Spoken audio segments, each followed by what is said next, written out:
সামনেই ভোট, তাই রাজ্যবাসীর অভাব অভিযোগ শুনতে দুয়ারে দুয়ারে সরকার এবং দুয়ারে দুয়ারে মমতা বন্দ্যোপাধ্যায়, সেই ছবি দেখবো আমরা।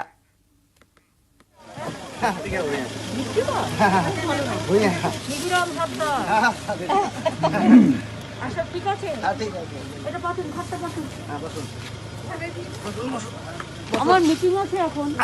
একটু বসুন, 2 মিনিট। কথা বলো, কথা বলো, এখানে বসো, বসে কথা বলো, কথা বলো, বসে বসে। দেখুন, কন্যাশ্রী দিচ্ছে, শিক্ষাশ্রী দিচ্ছে, চাল দিচ্ছে, স্বাস্থ্য দিচ্ছে। আগে তো কিচ্ছু ছিল না, এখন সব করে দিয়েছে।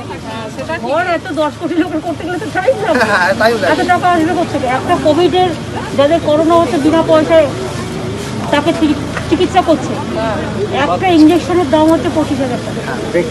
সব গভর্নমেন্ট করছে। চাল পাওয়া যাচ্ছে তো, চালটা পাওয়া যাচ্ছে তো, চালটা ঠিক আছে তো।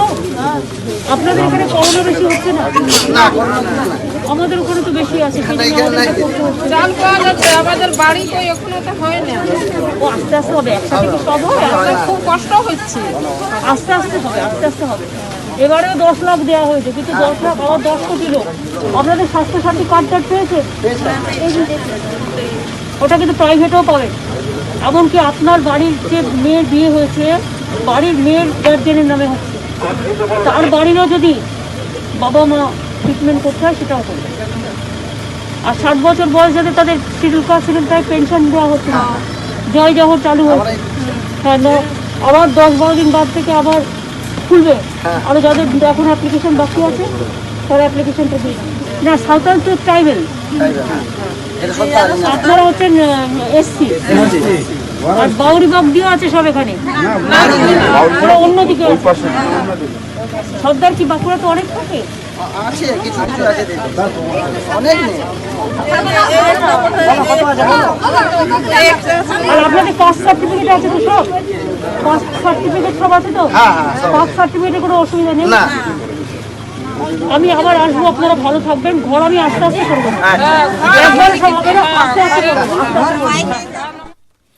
দুয়ারে দুয়ারে মমতা, বাঁকুড়ার গ্রামে ঘুরলেন মুখ্যমন্ত্রী, গ্রামবাসীদের সঙ্গে কথাও বলেন তিনি। ঠিক কি কথোপকথন হয় তাদের মধ্যে আমরা জানবো। আমাদের প্রতিনিধি আবির ঘোষাল রয়েছেন আমাদের সঙ্গে। আবির, মুখ্যমন্ত্রী যখন পৌঁছে গেলেন খাতড়ায় গ্রামবাসীদের মাঝখানে, তারপর কি হলো? দেখো, বিষয় হচ্ছে দুটো। এক হচ্ছে যে প্রশাসনের সমস্ত আধিকারিকদের তিনি দীর্ঘদিন ধরেই বলছিলেন যে গ্রামের একেবারে ব্লক স্তর, নিচু তলা পর্যন্ত পৌঁছতে হবে এবং সেখানকার মানুষের ঠিক কি অসুবিধা সেটা জানতে হবে। সেদিন তিনি যখন মুকুটমণিপুর থেকে তিনি যখন খাতড়াতে সভাতে আসছিলেন, ঠিক সেই সময় তিনি খাতড়াতে একটি তপশিলি গ্রাম সর্দারপাড়া, সেখানে তিনি পৌঁছে যান।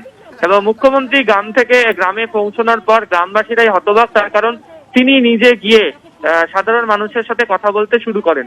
মূলত গ্রামবাসীদের থেকে যে জিনিসটা তিনি জানার চেষ্টা করেছেন, এক, জব কার্ড তারা যেটা রয়েছে তার কি অবস্থা। দ্বিতীয়ত হচ্ছে যে রেশন যেটা বিনামূল্যে দেওয়া হচ্ছে, সেই রেশন তারা পাচ্ছেন কিনা। দ্বিতীয়ত হচ্ছে স্বাস্থ্য পরিষেবার এখানকার ঠিক কি অবস্থা।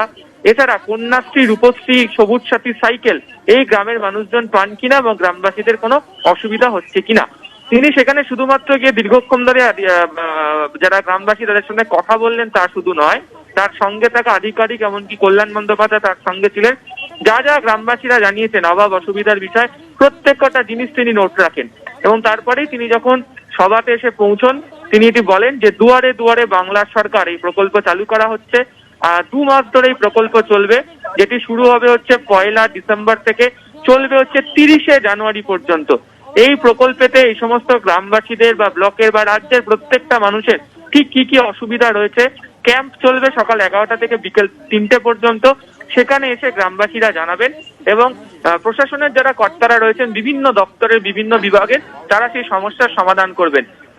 তুমি জানো যে কিছুদিন আগেই যে এই বাঁকুড়াতে গ্রামে এসেছিলেন স্বরাষ্ট্রমন্ত্রী মোদী সেনাপতি অমিত শাহ।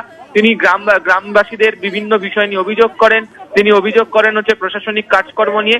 সেই বাঁকুড়া জেলাতেই মুখ্যমন্ত্রী তিনি যখন সফরে এসেছেন, সেই গ্রামে পৌঁছে তিনি এই ধরনের কর্মসূচি নেন। এবং এদিন তার গ্রাম দেখে আসার পরে তিনি সেদিনকার যে স্বরাষ্ট্রমন্ত্রীর যে সফর, সেদিনকে তা নিয়েও তিনি কটাক্ষ করতে ছাড়েননি। এবং তিনি সেদিনকে বলেছেন যে ধনে পাতা কাটা হচ্ছে, যদিও খাচ্ছেন হচ্ছে পোস্তর বড়া, 5 স্টার হোটেল থেকে নিয়ে আসা যে বাসমতি চালের ভাত খাওয়া হচ্ছে, এই অভিযোগ এনেছেন। তবে একই সঙ্গে গ্রামবাসীদের কথা বলে আসার পর এদিন তার যে খাতড়ার যে সভা, সেখান থেকে তিনি আরো একটি বিষয় স্পষ্ট করেছেন যে জুন মাস পর্যন্ত বিনামূল্যে যে রেশন দেওয়া হচ্ছে তা যেমন দেওয়া হবে, এবং তার বক্তব্য যে ক্ষমতায় আবারও তৃণমূল কংগ্রেসই আসবে এবং তারপর তার মেয়াদও বৃদ্ধি করে দেওয়া হবে। ফলে সব মিলিয়ে প্রশাসনকে একেবারে নিচু স্তর পর্যন্ত পৌঁছে দেওয়ার আগে গ্রামবাসীরা ঠিক কি ভাবছেন, তাদের কি অভাব অসুবিধা অভিযোগ রয়েছে, তা সরেজমিনে একেবারে খতিয়ে দেখলেন মুখ্যমন্ত্রী নিজেই। ধন্যবাদ আবির। যাদের করোনা হচ্ছে